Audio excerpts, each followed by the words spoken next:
अस्सलामुअलैकुम।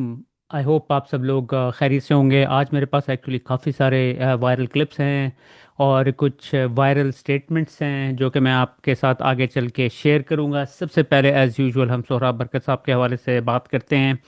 उनको आज बेबुनियाद मुकद्दमात पर गिरफ्तार हुए 42 दिन हो गए हैं। उनकी ये 3 दफ़ा लगातार जो है पेशी को पोस्टपोन किया जा रहा है। उनकी जो बेल की हेयरिंग है, उनके पास कोई वजह तो है नहीं उनको रखने की। बस बेल की हियरिंग को ये आगे पोस्टपोन किए जाते हैं और चीज़ों को ड्रैग किया जा रहा है। अब ये जो आने वाला मंडे है फिर उनकी बेल की हियरिंग है। आई होप इसको इस दफ़ा पोस्टपोन नहीं किया जाएगा, क्योंकि पोस्टपोन इस वजह से कर रहे हैं क्योंकि अगर हियरिंग हो जाती है तो उनके पास कोई वजह नहीं रह जाती है उनको जेल में रखने की। तो आप सब भी अब क्या दुआई कर सकते हैं। इस मुल्क में जो अब हो रहा है सब कुछ, आइन भी ख़त्म हो गया है, कानून भी आपके सामने ये किस तरीके से चल रहा है। और दूसरी जानिब सियासत डॉट पी के की वेबसाइट को पाकिस्तान में ब्लॉक हुए हुए 961 दिन हो गए हैं। जब ये पीडीएम की गवर्नमेंट आई थी, सबसे पहले कामों में से इन्होंने ये काम किया था, इन्होंने सियासत डॉट पी के की वेबसाइट को ब्लॉक कर दिया था। बहरहाल इस हवाले से मैं आपको पहले भी काफ़ी दफ़ा बता चुका हूँ। अगर आप सियासत डॉट पी के को और उनकी टीम को सपोर्ट करना चाहें तो हर वीडियो के नीचे आपको ज्वाइन का बटन नज़र आएगा। आप उस पर क्लिक कर कर हमें सपोर्ट कर सकते हैं, या फिर डिस्क्रिप्शन में पैट्रियन का लिंक होगा, वहाँ पर भी जाकर आप हमें सपोर्ट कर सकते हैं। आज सोशल मीडिया पर सारा दिन सोहेल आफरीदी साहब छाए रहे हैं। उनके क्लिप सर्कुलेट करते रहे हैं। उनकी जो तकरीर थी, ये यूनिवर्सिटी ऑफ पेशावर का कन्वेंशन था जिसमें उन्होंने स्टूडेंट्स को डिग्रीज दी थी। तो मैं जो है ना, सबसे वायरल जो क्लिप्स थे उनके, वो मैं आपके सामने रखूँगा। और फिर उनकी जो तकरीर थी वो भी बड़ी इम्पोर्टेंट थी मेरे ख़्याल में। ये जो मैंने आज क्लिप्स देखे हैं ना, और जिस तरीके से लोगों का मैंने रिस्पांस देखा है सोशल मीडिया पर, मुझे एक बड़ी बात जो है ना मुझे समझ आई है कि आपको जो है ना लोगों के दिलों में घर बनाने के लिए ड्रामेबाजियां करने की ज़रूरत नहीं है। सिर्फ आपको एक चीज़ चाहिए, सिंसियरिटी। सिंसियर होके आप काम करें। आपको कोई जो है ना चीज़ें स्टेज करने की ज़रूरत नहीं है। अगर आप मरीम नवाज़ को देखें, यानी कि उनकी हर चीज़ जो है ना ऐसा लगता है कि स्टेज्ड, पहले से ड्रामा किया गया है। आपको याद होगा कि उन्होंने शुरू शुरू में उनको किसी ने बताया कि अगर आपने पॉपुलर होना है तो आप बस टिकटॉक की वीडियो बनाना स्टार्ट करें, आप पॉपुलर हो जाएंगी। तो फिर उन्होंने वो पूरे कैमरामैनों की टीम में हायर की हुई थी। उसके बाद यानी कि वो किसी के घर में जा रही हैं तो अंदर कैमरामैन पहले ही बैठा हुआ है और वो बाहर से दरवाज़ा खटखटा रही हैं कि मैं अंदर आ जाऊं। यानी कि आप अगर 2 नंबरी करते हैं, आपकी 2 मिनट में 2 नंबरियां पकड़ी जाती हैं। फिर हर कोई इवेंट हो रहा होता है ना, उसमें मरीम नवाज की कोई तस्वीर लेके पहुंच जाता है कि ये मैंने अपने हाथ से मरीम नवाज की तस्वीर बनाई है। यानी कि ये या तो ये हो ना कि कभी इक्का दुक्का कोई बंदा ऐसे बना के लिए, हर दूसरा बंदा जो है मरीम नवाज की अपने हाथ से तस्वीरें बना के लेके आ रहा है। अब यानी कि अब ये देखें, सोहेल आफरीदी ने कुछ यहाँ पर कोई कुछ नहीं किया है। सिर्फ सिंसियर तरीके से उन्होंने एक्ट किया है। That's all. कोई यहाँ पे आपको ड्रामेबाजी नहीं नजर आएगी, कोई कुछ नहीं नजर आएगा। सिर्फ उन्होंने यहाँ पर वो करने की कोशिश की है जो कि वो एक्चुअली जिस किस्म के इंसान हैं, जो इनका दिल कर रहा था वो चीज़ें उन्होंने की हैं। यानी कि ये वाली जो सारी चीज़ें हैं कोई भी स्टेज नहीं हो सकती हैं। ये let's start with this clip.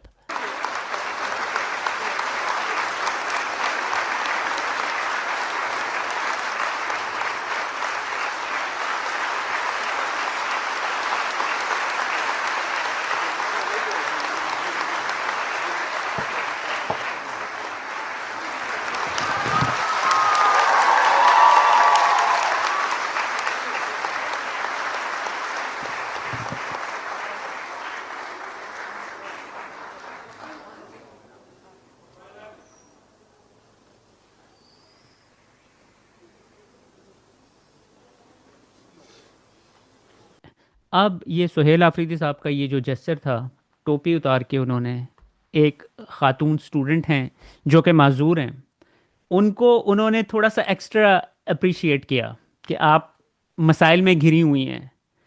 इन सब चीज़ों के बावजूद आपने अपनी जो है तालीम को जारी रखा और डिग्री भी ले ली।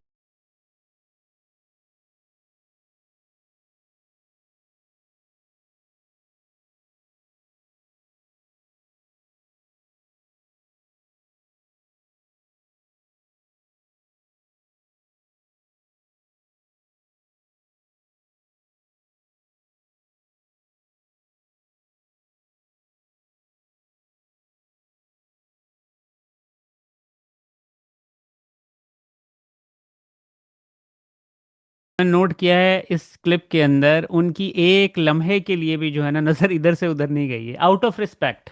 आउट ऑफ रिस्पेक्ट ये कोई चीजें आप अब देखें ना, ये वाला क्लिप क्यों वायरल हुआ हुआ है?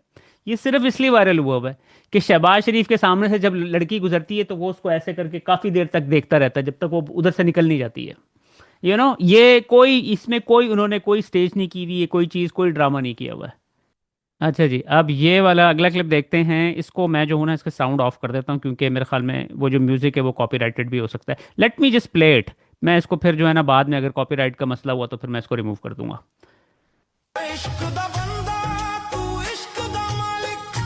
अब आप ये देखें कि ये खातून अपना अवार्ड लेने आई हैं, लेकिन उन्होंने अपने फादर को वहाँ से लेके चली गई हैं, और जो अफरीदी साहब हैं वो भी साथ वालिद को वहाँ पर आउट ऑफ रिस्पेक्ट उनको लेने चले गए हैं।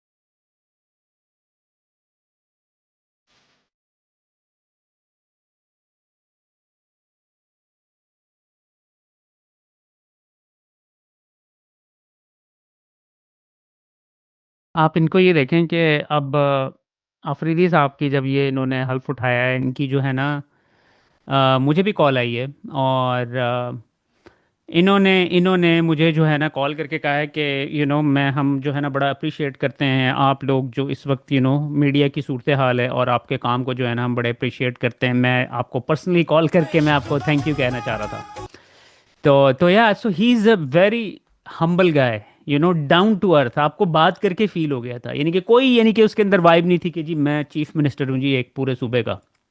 मेरे हाथ में कलम है, मेरे जहन में उजाला, मुझे क्या दबा सकेगा कोई जुल्मतों का पाला। मेरे हाथ में कलम है, मेरे जहन में उजाला, मुझे क्या दबा सकेगा कोई जुल्मतों का पाला। मुझे फिक्र अमन आलम, तुझे अपनी जात का गम है, मैं तलू हो रहा हूं, तू गरूब होने वाला।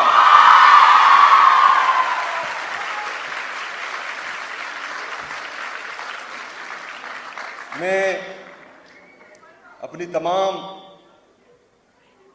बहनों को जिन्होंने आज अपनी डिग्रीज मुकम्मल की, चाहे वो बैचलर्स की हैं, एमफिल की हैं, पीएचडी की हैं, तमाम को दिल से मुबारकबाद पेश करता हूं और उम्मीद रखता हूं कि इंशाअल्लाह ताला आप इस सूबे और इस मुल्क के बेहतरीन मुस्तकबिल में इससे आगे अपना किरदार अदा करेंगी इंशाअल्लाह ताला। मैं उन तमाम स्टूडेंट्स को खिराज तहसीन पेश करता हूं और सलाम पेश करता हूं, उनके पेरेंट्स को, उनके टीचर्स को, जिन्होंने आज अपनी मेहनत और लगन से गोल्ड मेडल हासिल किया है। उन सबको मुबारकबाद।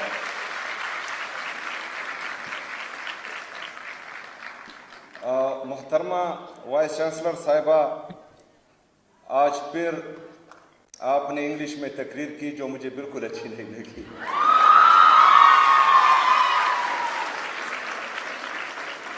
मैंने तमाम यूनिवर्सिटीज़ को ये हिदायत दी है कि हमारी कौमी ज़ुबान उर्दू है और तमाम तकरीरें उर्दू में होगी।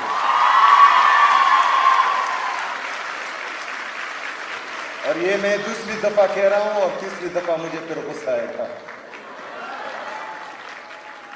देखें ना कि आजकल जो मरीम नवाज़ है वो पंजाबी पंजाबी कर रही है। अब आप केपी में चले जाएं तो वहाँ पर आपको बहुत सारे ऐसे लोग होंगे जो कि उर्दू नहीं बोल सकते हैं, क्योंकि ऑब्वियसली वो वहाँ पर पश्तो बोली जाती है। तो उर्दू बोलते हैं काफ़ी लोग, लेकिन ये जो इन्होंने बात की है ना कि हमारी ज़बान उर्दू है, ये एक बहुत ही इम्पोर्टेंट इन्होंने बात की है। यानी कि इन्होंने ये नहीं बात की, ये नहीं बात कर रहे हैं कि जी मैं पख्तून हूँ या मैं ये हूँ मैं फ़लाना हूँ, जैसे कि दूसरी प्रोविंसेस में की जा रही है। ये कह रहे हैं कि हम सारे पाकिस्तानी हैं, उर्दू हमारी कौमी ज़बान है। बहरहाल वाइस चांसलर साहब आपकी मेहनत से ये यूनिवर्सिटी यहाँ तक पहुँची है, हम आपको भी खिराज तहसीन पेश करते हैं, आपके पूरे स्टाफ को भी जो मेहनत कर रही है। आपको पता होना चाहिए कि एक माइंड सेट जिसकी मैं बार बार बात करता हूं कि उनको अच्छा नहीं लगता कि खैबर पख्तूनख्वा तरक्की करे, उनको अच्छा नहीं लगता कि हमारे बच्चे पढ़े, उनको अच्छा नहीं लगता कि हमारे बच्चों के हाथ में कलम हो, क्योंकि हमें हमेशा बे से बंदूक ही सिखाया गया है। लेकिन इंशाअल्लाह ताला इस दफा हम काफ से कलम ही सीखेंगे, बे से बंदूक नहीं सीखेंगे।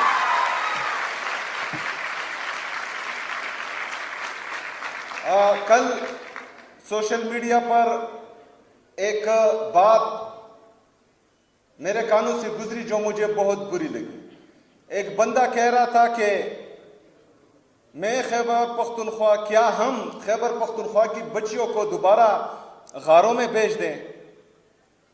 तो ये तो आप लोगों का ख्वाब हो सकता है, लेकिन इन बच्चियों का भाई यहां खड़ा है और इंशाल्लाह जो यहां नहीं देगा। हमने बहुत मुश्किल से खैबर पख्तूनख्वा में दोबारा अमन कायम किया था। हमारी बच्चियां और बच्चे पुरअमन माहौल में तालीम हासिल कर रही थी, लेकिन बंद कमरों के फैसलों ने एक दफा फिर हमारी जिंदगी अजीरन बनाई हुई है, जिस पर मैं बार बार तनकीद करता हूं। और बंद कमरों के फैसले हमेशा नुकसानदेह होते हैं। हम तनकीद भी करते हैं, साथ में एक पॉलिसी भी देते हैं, और अगर उस पॉलिसी पे अमल किया जाए तो इसमें कोई छोटा या बड़ा नहीं होता। इससे तमाम खैबर पख्तूनख्वा की आवाम का भी फायदा है और पाकिस्तान का भी फायदा है। यहां पर एक दफा फिर जो मैं बार बार कह रहा हूं कि मिलिट्री ऑपरेशन की तैयारी हो रही है, तो मिलिट्री ऑपरेशंस, इनके ऑफिशियल स्टेटमेंट्स हैं कि तकरीबन 22 से ज्यादा मिलिट्री ऑपरेशन खैबर पख्तूनख्वा में हुए हैं, 14,000 से ज्यादा इंटेलिजेंस बेस्ड ऑपरेशंस हुए हैं, लेकिन फिर भी दहशतगर्दी खत्म नहीं हो रही। अगर मुसलसल ऑपरेशंस करने के बाद अभी भी दहशतगर्दी है, जो आप मान रहे हैं कि दहशतगर्दी है, वो अलग डिबेट है कि कौन लाया, कैसे लाया, कब लाया। वो भी हम बताते रहते थे कि आ रहे हैं, अभी पहाड़ों पर हैं, अभी नीचे आ रहे हैं, अब बाजारों तक पहुंच गए, अभी हमारे घरों तक पहुंच गए। वो हम बताते रहे हैं, लेकिन तब हमें बोला जाता कि ये प्रोपेगेंडा कर रहे हैं, ये झूठ बोल रहे हैं। और मुराद सईद साहब की तमाम तकरीरें और तमाम स्टेटमेंट्स मौजूद हैं इस हवाले से, वो रिकॉर्ड पर हैं, वो हर बंदा देख भी सकता है। लेकिन आज एक दफा फिर अगर मिलिट्री ऑपरेशन किया जा रहा है तो कौम को एतमाद मिले, क्योंकि कौम को एतमाद ही नहीं है। वो कह रहे हैं कि मुसलसल एक प्रैक्टिस हो रही है, और तकरीबन 15-17 साल से मुसलसल एक प्रैक्टिस हो रही है, और वो नतीजा खेज नहीं है। तो ये जरूरी है कि पॉलिसी शिफ्ट आना चाहिए, और पॉलिसी शिफ्ट बंद कमरों में नहीं, यहाँ खैबर पख्तूनख्वा की हुकूमत, खैबर पख्तूनख्वा के स्टेक होल्डर्स, खैबर पख्तूनख्वा की आवाम, यहाँ के मशरान, तमाम को एतमाद में लेकर एक वाज़ेह पॉलिसी बनाई जाएगी, तो वो मुस्तकिल और पायदार अमन में अहम किरदार अदा करेंगी। लेकिन बंद कमरों के फैसले अगर आप वहां से इंप्लीमेंट करेंगे तो नतीजा यही होगा कि 17 साल से जो है मेरे पख्तूनख्वा के अवाम दर बदर की टोकरे खा रहे हैं। हमने पहले भी कुर्बानी दी है, इससे पहले भी यहाँ ऑपरेशन हुए हैं, हमारे स्कूल तबाह हुए हैं, हमारे कॉलेजेस तबाह हुए हैं, हमारे हस्पताल तबाह हुए हैं, हमारे घर उजड़े हैं, हमारे मस्जिदें शहीद हुई हैं, हमारे उजड़े उजड़े हैं, हमारे सड़कें तबाह हुई हैं। वो तो एक तरफ, लेकिन 2 दिन के नोटिस पे हम अपना घर बार छोड़कर पाकिस्तान के लिए कुर्बानी दे रहे थे, और अपने घर छोड़कर हम बाहर आए थे पहले ऑपरेशंस में, क्योंकि हमें लग रहा था कि पाकिस्तान को हमारी कुर्बानी की जरूरत है, तो ये कुर्बानी हम दे देते हैं। मैं चूंकि अफरीदी हूं, और मैं आपको ये वसूख से कहता हूं कि अब मिलिट्री ऑपरेशन शुरू होने से पहले पूरे अफरीदी कौम में एक भी भीख मांगने वाला नहीं था, ना मर्द ना औरत। लेकिन बदकिस्मती से जब मिलिट्री ऑपरेशन खत्म हुआ तो ड्रोन अटैक्स में, जेट तैयारों की बमबारी में, दहशतगर्दों के खुदकश हमलों में हमारे एक घर में अगर 5 मर्द थे तो 5 शहीद हुए, 10 मर्द थे तो 10 शहीद हुए, 20 मर्द थे तो 20 शहीद हुए, सिर्फ औरतें रह गई। लेकिन जब मैं अभी सड़कों पर अपने उन बहनों को भीख मांगते हुए देखता हूं, हमें बुरा लगता है। इसके कंसिक्वेंसेस हम देख चुके हैं। ये जो हमारे ऊपर जनरल्स बैठे हुए हैं, ये जब से पाकिस्तान बना है उस वक्त से ही ये इसके ऊपर काबिज हैं। आपको पता है कि जो हमारे फर्स्ट प्राइम मिनिस्टर थे लियाकत अली ख़ान, उनको भी इसी तरीके से असैसिनेट किया गया।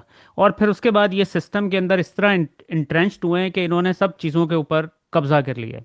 अब जो हम लोग जो हैं वो पंजाब में बैठे हुए हैं ना, हम यानी कि ये बलूचिस्तान में कितनी ज़्यादती हो रही है। मेरा इत्तफाक हुआ 2020 में गवादर जाने का। आप यकीन करें, मैं बलूचिस्तान की ये हालत थी कि जैसे मुझे ऐसा फील हो रहा था कि मैं 1990s में चला गया हूँ। यानी कि उस वक्त होता था ना कि जी आपके बस एक ही टीवी लगा हुआ है, कहीं दुकान के ऊपर लोग इकट्ठे हैं, पैरों में जूतियां नहीं हैं, बेतहाशा गुर्बत। आपका इंटरनेट तो बिल्कुल ही नहीं काम कर रहा था, टेलीफोन भी आपका काम कर जाए तो बड़ी बात है। यानी कि ये मैं बात गवादर में तो फिर भी इन्होंने थोड़ा बहुत इंफ्रास्ट्रक्चर बनाया हुआ था, लेकिन अगर आप कराची से थ्रू होकर जा रहे थे ना, मेजॉरिटी इलाकों के अंदर यही सूरत हाल थी। एक्सट्रीम गुर्बत थी वहाँ पर, कोई इंफ्रास्ट्रक्चर नहीं था वहाँ पर। तो हम लोग जो है ना, ये यानी कि बलूचिस्तान, पूरे बलूचियों को इन्होंने दहशतगर्द करार दे दिया है। ठीक है, करोड़ों लोग हैं उधर, सबको इन्होंने दहशतगर्द करार दे दिया। और हम जो है ना पंजाब में बैठे हुए हंस रहे होते हैं। अब बात आ गई है केपीके के अंदर। अब ये इन्होंने केपीके को कितना रगड़ा दिया है। ठीक है, ये दूसरा प्रोविंस है। अब हम अभी भी हमें होश नहीं आ रहा है पंजाब में जो बैठे हुए हैं लोग। ठीक है, अब ये जब आप जुल्म होता हुआ देखें ना, तो उसके खिलाफ आवाज़ उठाएं। अगर आपको नहीं पता है तो फिगर आउट करें कि वहां पर क्या हो रहा है एग्जैक्टली exactly। अगर आप आवाज़ नहीं उठाएंगे तो आप समझ रहे हैं कि आप बच के यानी कि सुकून से बैठे हुए हैं उधर, आपको तो कुछ नहीं हो रहा है, तो इससे आपको कोई फर्क नहीं पड़ता है। इवेंचुअली आपके ऊपर भी वही अजाब आता है जो कि दूसरे आपके भाइयों के ऊपर आया हुआ होता है। हमने बार बार कुर्बानी दी है पाकिस्तान के लिए, अगर एक दफा फिर कुर्बानी देनी पड़ेगी तो हम दरेग नहीं करेंगे इससे। लेकिन यहां पर नीयतों में फर्क है। यहां दहशतगर्दी को खत्म नहीं किया जा रहा, यहां पर पाकिस्तान तहरीक इंसाफ को और इमरान खान को खत्म करने की बातें हो रही है। यहां पर अगर दहशतगर्दी को खत्म करना होता तो हमारे साथ बैठते हैं, हमारे साथ एक पॉलिसी बनाते। हमने घर बार छोड़े, हम बाहर आए, हमारे लोगों के साथ ये कमिट किया गया कि जिसका घर तबाह होगा दहशतगर्दी के जंग में, उनको 4 लाख रुपए दिए जाएंगे। 4 लाख रुपए एक पूरे घर के। पाकिस्तानियों जरा सोचो, जिसने अपनी तमाम जिंदगी की जमा पूंजी एक घर बनाने में लगाई हो और उसके सर पर सिर्फ ये एक ही छत हो, और आप उसको बाहर लाए कि पाकिस्तान के लिए कुर्बानी दे, उसके बाद आप उसको कहें कि रियासत पाकिस्तान आपको 4 लाख रुपए देगा। मेरे पाकिस्तानियों, वो 4 लाख रुपए अभी तक जो है मेरे लोगों को नहीं दिए जाते, वो अभी तक नहीं मिले। तो इससे ज्यादा मजे का खेज मेरे कौम के साथ, मेरे सूबे के साथ मजाक क्या होगा। बहरहाल, मैं जब भी मिलिट्री ऑपरेशंस की दास्तानें याद करता हूं, क्योंकि हम अपनी आंखों से देख चुके हैं। हम रास्ते में खड़े होते थे, जो हमारी माएँ बहनें बगैर चादर के, बगैर चप्पल के इन सड़कों पर आती थी, वो हम देख चुके हैं। वो मंजर हमारे आंखों के सामने है और दोबारा हम वो नहीं देखना चाहते। और इंशाअल्लाह ताला इसके लिए मैं आपके साथ खड़ा होऊंगा इंशाअल्लाह ताला। खुशी का मौका है। मेरी बहनें जो एक माइंड सेट आपको गारों में बेचने का बोल रहे हैं, इंशाअल्लाह ताला आपका ये भाई आपको तालीम भी देगा, आपको रोजगार भी देगा और इंशाअल्लाह ताला खड़ा रहेगा। हम ला रहे हैं इंटर्नशिप पॉलिसी जो तकरीबन तैयार है, और कुछ जगहों पर हम अनाउंस भी कर चुके हैं। जो हमारी बहन भाई डिग्री लेकर फारिग हो रहे हैं, इंशाअल्लाह ताला उनको हम रोजगार के मौके भी देंगे।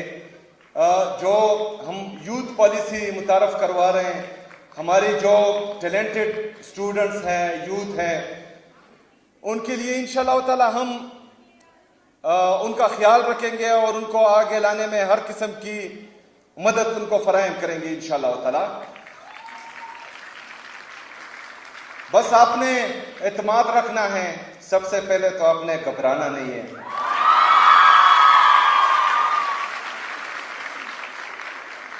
अगर मेरी आंखों में आप आंसू का कतरा देखें तो वो आंसू का कतरा आपके मुस्तकबिल के लिए, आपके दुख और दर्द के लिए होगा। ये कभी खौफ से मेरी आंखें जो हैं आप नम नहीं देखेंगे, कभी डर से मेरी आंखें आप नम नहीं देखेंगे इंशाअल्लाह। मैं जो वाइस चांसलर साहिबा रोड की बात कर रही थी, तो मैं यहां से अनाउंस करता हूं कि उस पर कल से ही काम किया जाए। उस रोड पर हमने हायर एजुकेशन डिपार्टमेंट में जो इसका ग्रांट तकरीबन 1 बिलियन से कम था, हमारी हुकूमत उसको 10 अरब रुपए तक पहुंचा चुकी है। इससे पहले जो हायर एजुकेशन डिपार्टमेंट का बजट था वो तकरीबन 24 अरब रुपए था। हमारी हुकूमत अल्हम्दुलिल्लाह उसको 50 अरब रुपए तक पहुंचा चुकी है। इमरान खान साहब के विजन के मुताबिक, इमरान खान की ये सूबाई हुकूमत, इमरान खान जो पाकिस्तान का सबसे मकबूल तरीन लीडर है, इमरान खान जो पाकिस्तान का सबसे कबूल तरीन लीडर है, इमरान खान जो नेशनल इंटेग्रिटी की जमानत है, इमरान खान जो पॉलिटिकल और इकोनॉमिक स्टेबिलिटी की अलामत है, उसके विजन के मुताबिक हम इंसानों में इन्वेस्ट करेंगे। इंशाअल्लाह ताला इमरान खान की ये हुकूमत अपने अवाम के साथ चट्टान की तरह खड़ी होगी इंशाअल्लाह ताला। बहुत शुक्रिया, बहुत मेहरबानी। वमाले नहीं बला। पूरे पाकिस्तान में जो है ये एक ही एक इलेक्टेड हुकूमत है जिसे लोगों ने एक्चुअली चूज़ किया है, और आप देख सकते हैं कि इस तरह लोगों को रिप्रेजेंट करता है वो अपने जो लीडर होता है। बिल्कुल इमरान खान का जो है ना, हम कहते होते थे कि यार ये इमरान खान ही है पार्टी के अंदर। लेकिन मुझे अंदाज़ा था कि इवेंचुअली जिस तरीके से इमरान खान काम कर रहे हैं, इवेंचुअली उनके जानशीन पैदा होना शुरू हो जाएंगे, और ये ट्रूली रिप्रेजेंट कर रहे हैं इमरान खान साहब को। उसके बाद इस वक्त जो पाकिस्तान के ऊपर फ़िरौन काबिज़ हैं, उन्होंने अपने जो रखे हुए हैं टाउट्स, उनको वो आगे कर देते हैं। वो आके फिर पूरी कौम को मैसेजिंग करते हैं। आज आप उनका सुने कि उन्होंने क्या पैगाम भेजा है आप लोगों के लिए। एमएफ साहब कहते हैं, एमएफ का नेगेटिव मतलब नहीं सोचना है, एमएफ का मतलब है मुनीब फारूक।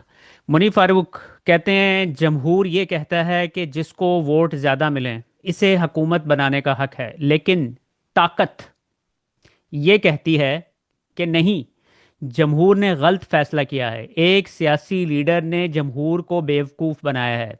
इस लीडर ने पाकिस्तान के दिफा के सबसे बड़े इदारे को ऐसा नुकसान पहुंचाया है जो आज तक किसी सियासतदान ने नहीं पहुंचाया। ठीक है, अब ये जो ताकत पता कौन कह रही है, ये ऊपर जो बैठा हुआ एक डिक्टेटर है, खुदा बना हुआ है, कि 24 करोड़ जो अवाम है ना वो भाड़ में जाए, उनकी कोई औकात नहीं है, मैं ही सब कुछ हूँ। बेसिकली यही है ना। पहले तो ये होता था कि ढके छुपे अल्फाज में बात करते थे, अब तो वो खुलेआम बात कर रहे हैं। इसलिए ये सारा जो जमहूर ने किया है इसे इनवैलिड करार दिया जाए। ताकतवर लोगों का आज का ये फैसला है कि पीटीआई को इक्तदार में नहीं आने देना। इमरान खान इक्तदार में नहीं आ सकते, यानी कि आप लोगों के साथ बेसिकली जिद लगा रहे हैं वो। और फिर उसके बाद अब आप ये सुने कि जो टाउट नंबर 2 है इस्टेब्लिशमेंट का, वो क्या कहता है। कहता है जो कुछ ट्रंप ने वेनेजुएला के सदर के साथ किया, इसका पाकिस्तान पर मुस्बत असर पड़ेगा। वर्ड्स, आप इनकी वर्डिंग सुने क्या है। इसका सबसे बड़ा सियासी फायदा पाकिस्तान को ये होगा कि पाकिस्तान में भी एक सियासतदान कैद है। पहले इंसानी हकूक़ की तंजीमों और अक़वाम मुत्तहिदा की आवाज़ का असर होता था, लेकिन मुझे लगता है कि अब इन आवाज़ों पर मौजूदा हुकूमत को कोई फ़र्क नहीं पड़ता है। आप अंदाजा करें, खुलेआम ये बातें हो रही हैं कि सबको पता है इंसानी, वो कह रहे हैं कि भाई दुनिया में जो है ना अब इंसानी हकूक वकूक कुछ नहीं है, अब सब कुछ ताकत है। तो अब वहां पर जो है ना बड़े मुल्क में जिनकी हम पूजा करते हैं, जिनको हम सजदा करते हैं, उधर भी फैसला ये हो चुका है बस ताकत ही सब कुछ है, तो अब हमें किसी चीज़ की कोई फिक्र नहीं है, अब हम जो है ना डंडे के जोर के ऊपर इसी तरीके से चलेंगे। एहसन इकबाल साहब की सुने जरा, कहते हैं हमने अपनी सियासत को दांव पर लगाकर मुल्की मईशत को बहाल किया है। यानी कि ये कह रहे हैं कि हमारी सियासत खत्म हो गई है, तबाह हो गई है। इमरान खान का तो इनके साथ सियासी सियासी मुकाबला था ना, इन सब के साथ। उसने कहा था कि सारे इकट्ठे हो जाएंगे, उसने प्रिडिक्शन की थी इमरान खान ने, वो सारी प्रिडिक्शन सच साबित हुई है, और उसने इनको सबको निस्तो नाबूद कर दिया। अब ये कंप्लेन कर रहे हैं कि भाई हमने मईशत को किस तरह बहाल। वो तो भाई कोविड के दिनों में जब पूरी दुनिया के अंदर जो है मईशत तबाह हुई भी थी, उस वक्त इमरान खान की जो हुकूमत थी पाकिस्तान में 5 to 6% ग्रोथ कर रही थी। लास्ट 2 ईयर्स की ये स्टैटिस्टिक्स हैं। ये झूठ बोलते हैं, ब्लेटेंटली आके झूठ बोलते हैं और इस तरह के बयानियां बनाते हैं, पूरी दुनिया पूरी कौम को पता है। अब इनका ये बयानिया चलना भी नहीं है, लेकिन just for the sake of it. Hasan Nisar साहब कहते हैं जिनका मुल्क है इनके सामने सुहेल आफरीदी को लाइव बिठाएं और 7 हुकूमती नुमाइंदा बिठाएं, 3 4 दिन का मुबाहिसा करवाएं, कौम खुद फैसला कर लेगी कि कौन ठीक है और कौन गलत है। कौम फैसला कर चुकी है। आपने वो जो इडियट है डीजी, उसको लाके बिठा देते हैं, उसका कोई रत्ती भर फायदा नहीं होता है, वो ऐसी ऐसी मजाका खेज बैठ के बातें कर रहा होता है। लोग, आप सोशल मीडिया पर चले जाएं, आपको लोग उसका मजाक उड़ाते हुए, उसकी मीम्स बनाते हुए, उसको गालियां देते हुए आपको मिलेंगे। वो इतनी उनकी औकात है कि वो सोहेल आफरीदी के साथ बैठकर कोई मुबाहिसा कर सकें वो। इसी हवाले से शहबाज गिल साहब कहते हैं DGI SPR राय आमा बेहतर करने के लिए 2 महीने तैयारी के बाद प्रेस कॉन्फ्रेंस करते हैं, और लोग 2 घंटे में डीजी की प्रेस कॉन्फ्रेंस पर ऐसा रिस्पांस देते हैं कि राय अम्मा पहले से भी ख़राब हो जाती है। हैरत ज़दा हूँ कि डीजी को ये समझ नहीं आती कि असल में वो खुद एक मसला है, मसले का हल नहीं है। डीजी को मुझे नहीं पता कि क्यों परसिस्ट कर रहे हैं, शायद उनको कोई और मिल ही नहीं रहा होगा इस तरह का 2 नंबर काम करने के लिए। और उसके बाद टाउट नंबर 3, बैरिस्टर साहब क्या कहते हैं? कहते हैं इमरान खान को रिहा करना पड़ेगा। असल मौजू खान साहब की रिहाई के बाद के मामलात का है।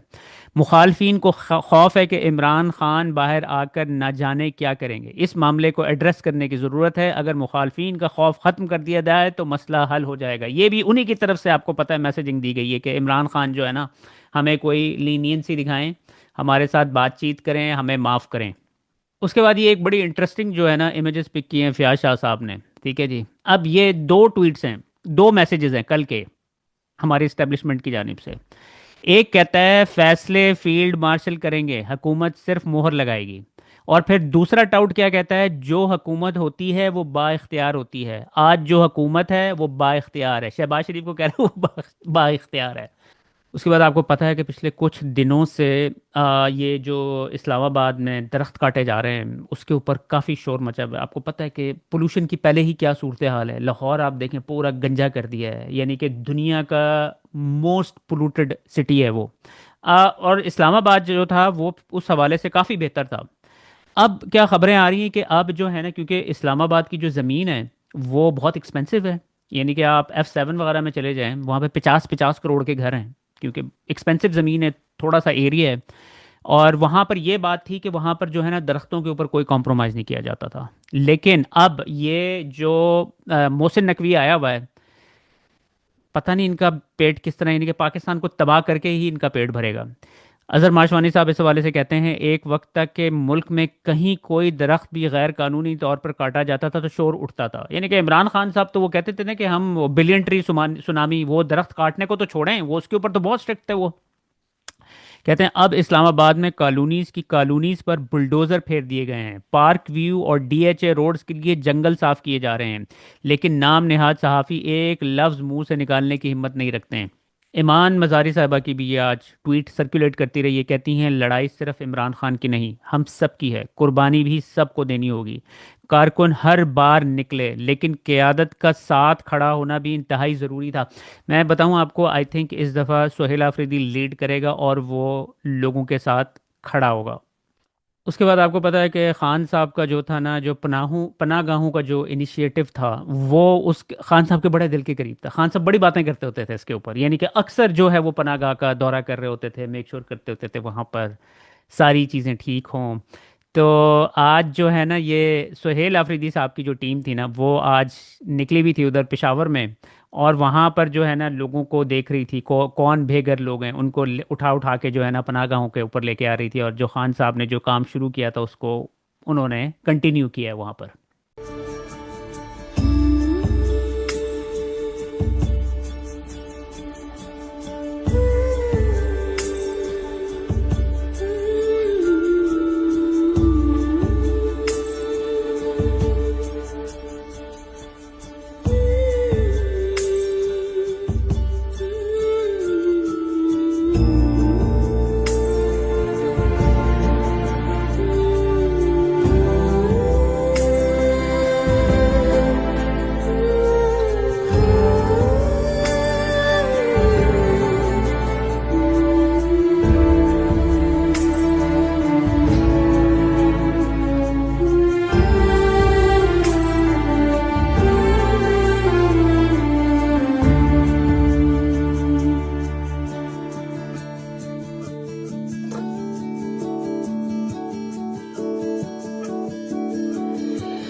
महमूद खान अचकजई से साहब कहते हैं, हमारे इर्द गिर्द जानबूझकर जंगी माहौल बनाया जा रहा है। ऐसे ख़तरनाक वक्त में एक गैर नुमाइंदा पार्लियामेंट ना कौम की आवाज़ बन सकती है, ना मुल्क का दिफा। खित्ता एक बड़ी जंग की तरफ धकेला जा रहा है और हमें होश के नाखून लेने होंगे। अच्छा, आज से 3 साल पहले ना मैंने इसी टॉपिक के ऊपर, ये जो अफ़गानिस्तान के हवाले से जो नफ़रतें फैलाई जा रही हैं ना, उसके हवाले से मैंने उस वक्त एक वीडियो बनाई थी जो कि काफ़ी वायरल हुई थी। मैं मेरे ख्याल में मैं आप लोगों के लिए वो चला देता हूँ यहाँ पर। क्या पाकिस्तानियों और अफगानियों के दरमियान नफरत जानबूझकर फैलाई जा रही है? आइए हम चंद कड़ियों को मिलाने की कोशिश करते हैं, लेकिन ये करने के लिए हमें थोड़ा सा पीछे जाना पड़ेगा। अगस्त 30, 2021, जब अमेरिका अफगानिस्तान से अपनी अफवाज का इनखला कर रहा था, ये वही वक्त है जब उस वक्त के प्राइम मिनिस्टर इमरान खान ने अमेरिकन जर्नलिस्ट जोनाथन स्वान को इंटरव्यू दिया, जिसमें उनसे पाकिस्तान में अमेरिकी हवाई अड्डे के हवाले से सवाल किया गया, जिसके जवाब में इमरान खान ने एब्सोल्युटली नॉट कहा था। अगर आप उस वक्त के प्राइम मिनिस्टर इमरान खान की स्टेटमेंट्स का जायजा लें तो आपको लगेगा कि पाकिस्तान के प्राइम मिनिस्टर अफगानिस्तान की नई आने वाली हुकूमत के साथ अच्छे ताल्लुकात चाहते हैं, क्योंकि उनका कहना था कि पाकिस्तान में अमन अफगानिस्तान के अमन के साथ जुड़ा हुआ है। Taliban have broken the shackles of slavery. आपको ये इमरान खान की स्टेटमेंट तो याद होगी। जिस पर पूरे वेस्टर्न मीडिया में बहुत ज्यादा क्रिटिसिज्म हुआ। इस स्टेटमेंट को तालिबान की जानिब पाकिस्तान की तरफ से दोस्ती का हाथ बढ़ाने के मुताबिक देखा गया। अगर आप उस वक्त के प्राइम मिनिस्टर इमरान खान के वेस्टर्न मीडिया के साथ इंटरव्यूज देखें तो आपको लगेगा कि वेस्टर्न मीडिया इमरान खान को तालिबान के खिलाफ बहुत ज्यादा प्रोवोक करने की कोशिश कर रहा है। पीबीएस को दिए गए एक इंटरव्यू में अमेरिकन जर्नलिस्ट जूडी वुडरफ ने इमरान खान से सवाल किया कि क्या आप तालिबान की हुकूमत को एक्सेप्ट कर लेंगे, इसके बावजूद कि वो खवातीन के साथ वहां पर कैसा सलूक करते हैं। जिसके जवाब में इमरान खान ने कहा, आपने यहाँ पर 20 साल जंग लड़ी है, अब आप हमसे क्या चाहते हैं? अफगानिस्तान में अमन आने दें, चीजें आहिस्ता आहिस्ता खुद ब खुद बेहतर होती चली जाएंगी। इनखला से पहले प्राइम मिनिस्टर इमरान खान की हुकूमत ने तालिबान और अमेरिकन के दरमियान पीस डील करवाने में भी बहुत अहम किरदार अदा किया और इसी अमन के पैगाम को आगे बढ़ाते हुए प्राइम मिनिस्टर इमरान खान ने 15 लाख अफगान रेफ्यूजीज को न सिर्फ पाकिस्तानी सिटीजनशिप देने का ऐलान किया बल्कि उसी वक्त उन्हें बैंक अकाउंट खोलने की भी इजाजत दे दी। याद रहे कि ये रेफ्यूजीज पाकिस्तान में कोई रिसेंटली नहीं आना शुरू हुए, बल्कि ये 1970 से जब अफगानिस्तान सोवियत यूनियन के साथ जंग लड़ रहा था, ये उस वक्त से यहाँ पर आना शुरू हुए। इनमें से 60% लोग ऐसे हैं जो कि पाकिस्तान में ही पैदा हुए और यहीं पर पले बढ़े। पाकिस्तान सिटीजनशिप एक्ट 1951 के मुताबिक अगर आप पाकिस्तान में पैदा होते हैं तो शहरियत मिलना आपका हक है। प्राइम मिनिस्टर इमरान खान की हुकूमत को अमेरिका के कहने पर खत्म करने के बाद पाकिस्तान की अफगान रेफ्यूजी पॉलिसी मुकम्मल तौर पर तब्दील हो गई और इन मुहाजिरीन को मुल्क बदर करने का फैसला किया गया। शहबाज शरीफ की नई हुकूमत आने के सिर्फ 6 दिन बाद 16 अप्रैल 2022 को पाकिस्तान ने अफगानिस्तान पर ड्रोन हमला किया जिसमें 47 अफराद जाँ बाक हुए। बहुत से मुबस्सिरीन का कहना है कि अमेरिका इस खित्ते में एनआरकी चाहता है ताकि उसके सबसे बड़े दुश्मन चाइना को सी पैक जैसे प्रोजेक्ट को आगे बढ़ने से रोका जा सके। आने वाला वक्त बताएगा कि इन नफरत भरे इक़दामात के आगे जाकर क्या नतीजे निकलते हैं, लेकिन एक बात सब लोगों पर वाज़ेह हो जानी चाहिए कि ये इक़दामात पाकिस्तानियों का फैसला नहीं है बल्कि उन चंद अफराद का फैसला है जिन्होंने इस वक्त इस मुल्क को हाईजैक किया हुआ है। उसके बाद आपको पता है कि कुछ दिन पहले वो खान साहब की बड़ी सारी तस्वीर किसी शादी में उन्होंने उठा ली थी और उनको 7 लोगों को गिरफ्तार कर लिया गया था, लेकिन ये चीज़ें रुकेंगी तो नहीं। ये शादी कार्ड है किसी का जो कि आज वायरल हुआ था सोशल मीडिया पर।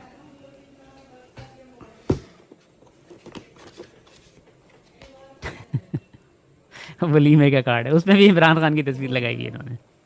उसके बाद आज जो है ये फवाद चौधरी साहब का जो है ना क्लिप बड़ा सर्कुलेट कर रहा है सोशल मीडिया के ऊपर। Let's listen to it. पूरी दुनिया में शीशा हुक्का पीना इज वेरी नॉर्मल। हमने यहाँ सारा ये लाहौर में इन्होंने बंदियाल साहब को ख्याल आ गया जी, उनको किसी ने कह दिया ये नहीं है तो उन्होंने बंद ही कर दिया। शीशा कैफेज बंद हो गए। शीशा कैफेज, यहाँ शीशा कैफेज नहीं है, यहाँ कोई बार्स नहीं है, बैठने की जगह नहीं है, कैफेज नहीं है। बार्स क्यों होनी चाहिए यहाँ पे? यहाँ पे सारी पाकिस्तान, सारी दुनिया में, यूएई में, टर्की में, हर जगह पे बार्स हैं, लोग बैठते हैं, बातें करते हैं। बार्स में जरूरी ये नहीं है कि आप अंदर को ड्रंक ही हो। लेकिन शराब की इजाजत भी तो नहीं दे सकते। क्यों नहीं दे सकते? यूएई ने क्यों दी हुई है, तुर्की ने क्यों दी हुई है? जिसने पीना है पिए, जिसने नहीं पीनी ना पिए। ये शराब की बात करके मौलवियों को आपने अपने पीछे डाल लेना। मैंने कुछ नहीं कहा। मैंने कुछ नहीं कहा। वाह, तुमने क्या कहा? मैं चाहूँगा कि आप बताएं आप इस हवाले से क्या कहते हैं, नीचे कमेंट्स में ज़रूर बताइएगा। अच्छा जी, उसके बाद ये अब्दुल कादिर पटेल जो है यार, यानी कि खुदा के सामने आप इस तरह सजदे करते हैं ना जिस तरह ये मिल रहा है, यानी कि अब आप ये देखें ये कहाँ तक पहुंच चुका है ये अभी ये और अभी ये और नीचे जाने की कोशिश कर रहा था, कोई जरदारी ने इसको रोका है ये इसकी वीडियो क्लिप है। अब आप ये देखें, आमिर मतीन साहब इस हवाले से कहते हैं नाव के काफी करीब तक पहुंच गए थे पटेल साईं, अगर साहब ना रोकते तो वो जरा नीचे तक भी जाने की कोशिश कर रहे थे। ऐसे ही तरक्की होती है, हर घर से भुट्टो निकलेगा। देखिए बलोचिस्तान से आते हैं, ये जिला तुर्की से, बलोचिस्तान से, ये बलोचिस्तान से ही आते हैं यहाँ पे। मतलब हैरानगी की बात है, ये नहीं कि ये बलोचिस्तान के यहाँ रहते हैं, ये आते हैं बलोचिस्तान से।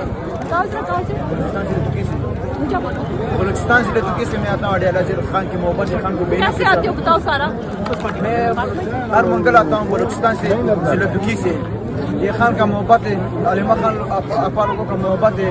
ये जितने भी वर्कर है, एमएनएज है, सेनेटर है, जो अडियाला जिले को बोलते हैं, ये उनका मोहब्बत है। खान साहब के लिए हमारा जान भी हाजिर है। अभी आप किस तरह आते हो, कैसे बताओ मुझे? मतलब हम आप मतलब वहाँ से दही में आते हैं। टाइम में कितनी देर लगती है? वहाँ से हम मुल्तान आते हैं, मुल्तान से फिर हम इस्लामाबाद और आते हैं। कब निकल आते हो? वहाँ से हम मतलब सुबह 7 बजे निकलते हैं। सुबह 7 बजे हम निकलते हैं, फिर मुल्तान शाम को पहुँचेंगे। शाम को फिर हम 9 बजे रवाना हो जाएंगे, फिर यहाँ से 9 ये बजे देखें जरा। और अगले दिन पहुंचो, वापस कैसे जाओगे? वापस कैसे जाते हो? फिर यहाँ से फिर हम दही में वापस आते हैं। कल पहुंचोगे रात कल कल मतलब कल हम 2 बजे से रवाना होगा, सुबह 9 बजे पहुँचेंगे। कल अगले दिन 2। ये देखें, ये हर हफ्ते आते हैं। ये देखें, ये है असल में बलूचिस्तान से लोग बलूचिस्तान जिला दुक्की से। ये देखें, ये बड़ी बात है। नाम अपना दोबारा बताएंगे। सरदार रोज़े खान। सरदार रोज़े खान। उज़ैर खान। हाँ, सरदार उज़ैर खान। ये जो है ना हमारे हीरो हैं। ऐसे लोगों की वजह से पार्टी जिंदा है। अमल का दारोमदार जो है ना नीयत पे होता है।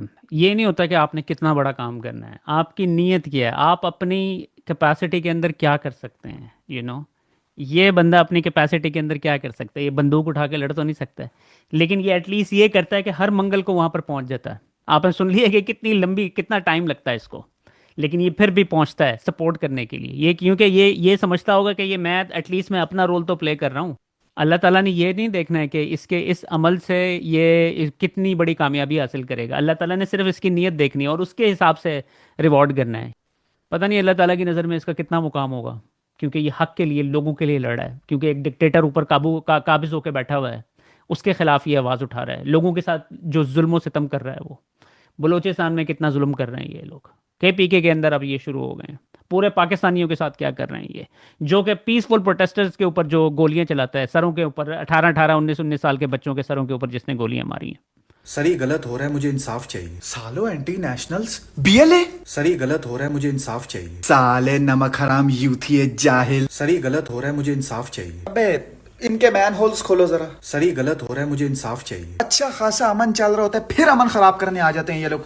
इनके एक दो मारो ताकि अगली दफा कोई आए ना। सरी गलत हो रहा है, मुझे इंसाफ चाहिए। वायलेंट यूथ, बहुत वायलेंट यूथ, शूट करो इन्हें। सरी गलत हो रहा है, मुझे इंसाफ चाहिए। सिक्योरिटी थ्रेट, तुम सिक्योरिटी थ्रेट हो एंटी नेशनल्स। सरी गलत हो रहा है, मुझे इंसाफ चाहिए। Propagandist, pieces of shit. सरी गलत हो रहा है, मुझे इंसाफ चाहिए। ओ ये अबे साइड करो यार इन्हें, साइड। सरी गलत हो रहा है, मुझे इंसाफ चाहिए। ना खाना बनाना आता है ना बहाने। सर छोड़े आप इन सब एंटी नेशनल्स को, मैं बता रहा हूँ आप बहुत अच्छा काम कर रहे हैं। तू ये हैं असली नेशनलिस्ट। तमगा इम्तियाज दो इन्हें।